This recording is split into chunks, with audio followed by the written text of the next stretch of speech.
भाई धन्यवाद सर, आपने मेरे को बोलने का अवसर दिया। मैं ज्यादा रेपिटेशन ना करते हुए सीधा बिल का विरोध करने के लिए खड़ा हुआ हूं।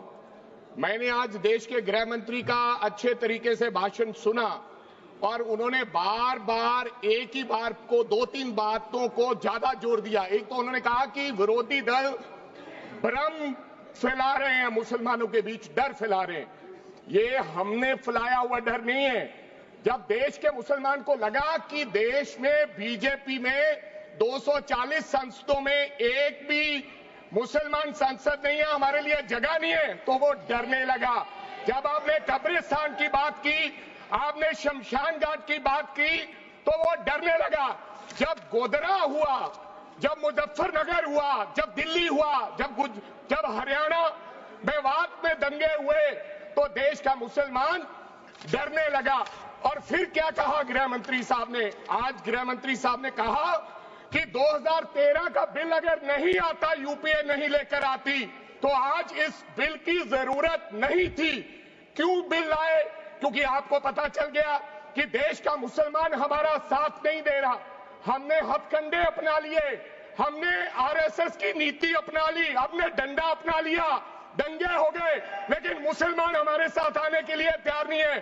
फिर आपको पता चला, आपने एक और आंकड़ा दिया, आपने कहा 1913 से 2013 तक केवल 18 लाख मुसलमानों का जमीन था और 2013 से अब तक 21 लाख और हो गया, यानी कि 39 लाख टोटल जमीन हो गया।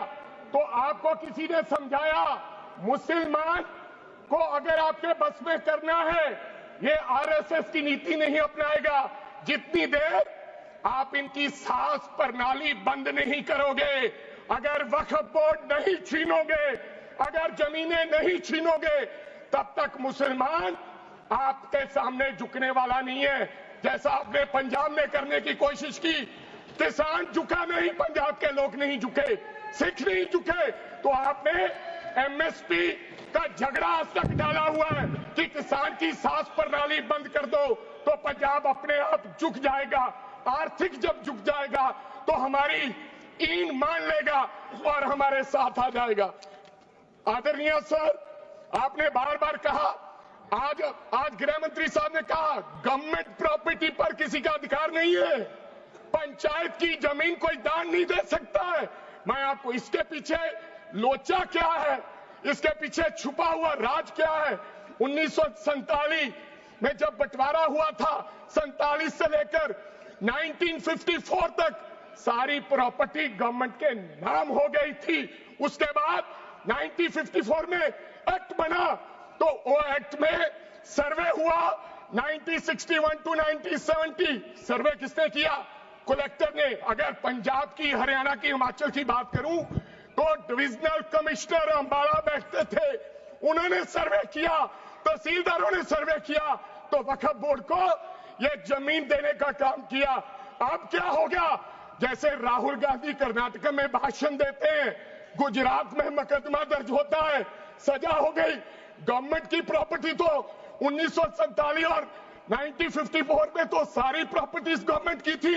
अब एक बंदा खड़ा होगा तो वो कहेगा कि यहां पर ये गवर्नमेंट की प्रॉपर्टी है, डिस्प्यूट होगा, तो आप वक्फ बाय यूजर का अधिकार खत्म कर दोगे कि ये तो जमीन गवर्नमेंट की थी, आप उसकी जमीन छीन लोगे। फिर आपने कहा लिमिटेशन एक्ट की बात कर रहे हैं आप, और किसी धार्मिक स्थानों पर तो लिमिटेशन एक्ट लागू नहीं होता, इनके ऊपर क्यों? आप जानबूझकर इनको अपनी लात के नीचे से दबाना चाहते हो, इनकी छाती पर चढ़ना चाहते हो, जानबूझ के मुसलमान को मारना चाहते हो, जानबूझ के इस देश में मिनॉरिटीज को खत्म करना चाहते हो। इसको एक्सपांड कर देना, जानबूझ के मारना चाहते हैं मुसलमान को, हो गया, फिर और लोगों पे होगा। और लास्ट आपने कहा प्रैक्टिसिंग मुस्लिम, एक आपने और कंडीशन लगा दी लास्ट कि 5 साल प्रैक्टिस मुस्लिम होना चाहिए, वो दान दे सकता है। मैं सरदार हूं, और ऐसी कई उदाहरणें हैं पंजाब के अंदर। अगर किसी मुस्लिम के पास कब्रिस्तान नहीं था तो सरदारों ने अपनी जमीन देके कब्रिस्तान बनाए। यह कौन सा अधिकार है कि मैं किसी को चीज दान देना चाहता हूं? और इसको कौन बताएगा? रिजू साहब ये बताएंगे कि ये प्रैक्टिसिंग मुस्लिम है या नहीं है? ये सरासर अन्याय है। कल को श्रोमणी गुरुद्वारा प्रबंधक कमेटी 1925 का सिखों का जो एक्ट है आप उसमें भी संशोधन करेंगे।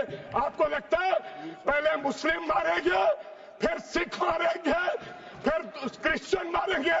ये आपकी सोच है और मैं बिल का विरोध The करता words should be हूं, विरोध deleted करता from the हूं। record. These all words should be deleted from the record. Honorable Member Smita Uday Wagzi. Smita.